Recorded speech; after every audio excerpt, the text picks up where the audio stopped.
Hey guys, let's get more news about Steelers, but first don't forget to subscribe and leave your like. Steelers now have shot at Deebo Samuel?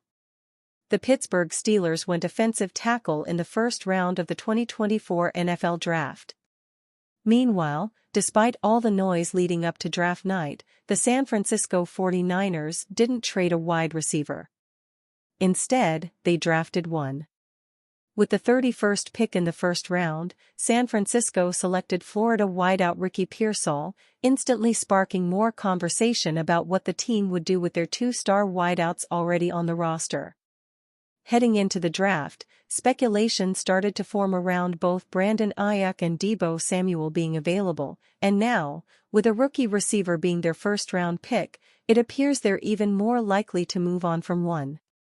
However, even with Aiyuk being unsigned and the 26-year-old being the hottest name on the receiver trade block, it appears the 49ers are going in a different direction. According to the San Francisco Chronicle's Mike Silver, the team is more likely to deal Samuel than Aiyuk. Samuel, 28, is an interesting name for the Steelers. The receiver/running back holds a $28.6 million cap hit this season, with another $24.2 million hit next year. As a dual-threat offensive weapon, he's totaled 4,122 receiving yards and 1,007 rushing yards in his 5-year career, scoring 38 touchdowns combined. In Arthur Smith's offense, one would think Samuel could shine, but it doesn't mean the Steelers are all in on him over Aiyuk. They'd been reportedly searching for a veteran wideout to add next to George Pickens, and maybe Samuel's 2-year deal makes more sense than a long-term signing in Aiyuk. If they're still looking for a move with the 49ers, the name may have changed, but the option to add still appears to be there. First-round draft pick Troy Fautanu realizes his Steelers' dream. Being a first-round draft pick is the dream of pretty much every youth football player. So, it was no surprise that University of Washington offensive tackle Troy Fautanu broke down and cried when the Pittsburgh Steelers chose him with the 20th overall pick on Thursday night in the NFL Draft. However, being a first-rounder is even more special for Fautanu. His favorite team growing up in Henderson, Nevada, was the Steelers, and his favorite player was Hall of Fame safety Troy Polamalu. "I wore number 43 pretty much my whole life until I switched to O-line and couldn't wear it," Fautanu said, referring to Polamalu's jersey number. "Just growing up being a fan of the Steelers, I know a lot about the team and the history. I am super excited, and it couldn't have been any better. It's with the team I grew up loving." Coach Mike Tomlin said 6'3", 319-pound Fautanu was the highest-ranked player on the Steelers' draft board when it was their turn to pick. The Steelers were concerned that the Los Angeles Rams might select Fautanu with the number 19 pick. "We spent a great deal of time with him," Steelers general manager Omar Khan said. "He was one of the guys that we were hoping would be there and that we were targeting. Fautanu could be one of the starting tackles to being next season with Broderick Jones, who was the Steelers' first-round pick last year from the University of Georgia. However, the Steelers also have Dan Moore, Jr., and he has 49 career starts entering the final year of his contract. Fautanu helped Washington reach the college football playoff championship game last season, where the Huskies lost to Michigan. He started all 15 games at left tackle. Fautanu was a first-team All-Pac-12 selection for a second consecutive season.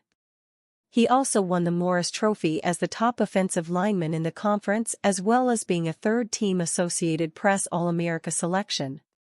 The tape was just really impressive, not only in terms of his talents, but really I think his talents were really highlighted by the way that Washington utilized his talents schematically," Tomlin said. "You saw everything that you wanted to see. You saw him out in space in the perimeter game, be it crack, toss, or wide receiver screens. He was great in the run game. He was great as a drop-back pass protector. Some scouts feel Fautanu projects as a guard in the NFL because of his height, but Tomlin disagrees. We legitimately see him as a tackle," Tomlin said. Position aside, he was the highest-rated player on our board. His commitment to the game, his passion for the game really was evident in communicating with him. His passion is real. It is a calling card, coupled with his tremendous athletic talent. I just think his relationship with the game is a pure one. He's a competitor. He loves football. He loves the things that come with football, based on talking to those around him, the preparation things, the training, practice. He's a black and gold type of a guy. Steelers back in play for 49ers Brandon Aiyuk? The San Francisco 49ers made a bit of a splash during the first round of the 2024 NFL Draft, selecting Florida wide receiver Ricky Pearsall with the 31st pick. With plenty of rumors floating around about their potential interest in a trade, could their decision indicate a move is coming? After not getting any takers during day one of the NFL Draft, the 49ers may be in position to make a move and send either Brandon Aiyuk or Deebo Samuels out of town, and the Steelers could be a team to watch. Pittsburgh has been linked to the 49ers in a trade for Aiyuk all offseason. After watching several wideouts leave the board, including Pearsall, Brian Thomas, Xavier Worthy and Xavier Legette, they may be looking at the rest of the draft and thinking they may be better off with an alternative route. The latest report about the situation was that the Steelers were not in play. That came with the expectation that San Francisco would receive a first-round pick for one of their wide receivers. Now, with the opening round come and gone, they may be trying to test the waters on a later pick. The Steelers went with offensive tackle Troy Fautanu in the first round, leaving their biggest needs in the draft as center, wide receiver and cornerback. They may have to give up their second-round pick, number 51 overall, but they'd acquire a second-team All-Pro in the process. With Omar Khan running the show, you can never say never with the Pittsburgh Steelers. If San Francisco sees the writing on the wall that they can't keep both of their star wideouts, they may be lowering the price tag of Aiyuk. If that's the case, maybe the Steelers are looking to pounce. The last 24 hours of the draft are a whirlwind. Sometimes clean information surfaces, like the rumor that the Las Vegas Raiders were going to make a surprising pick, who wound up being pass rusher Clelin Ferrell, with the fourth choice in the 2019 draft. Other times, it's complete hogwash, like the Will Levis first-round hype from last year. So let's see what credible sources are saying today, as we're just a few hours from the Chicago Bears being on the clock in Detroit. It seems like Todd McShay, former ESPN commentator, has figured out the entire top 11. What's most interesting here to me, as a Packers fan, is that New England is likely to select quarterback Drake May of North Carolina, who is also allegedly the Minnesota Vikings' top option. Anything that will throw a wrench in the Vikings' plan is good to me. Teams' boards is an important caveat here from the Athletics' Rossini, as boards can vary drastically.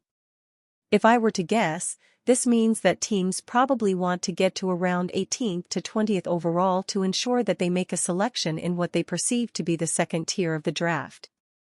And you, fan, what do you think of the situation of Brandon Aiyuk? Leave your opinion in the comments.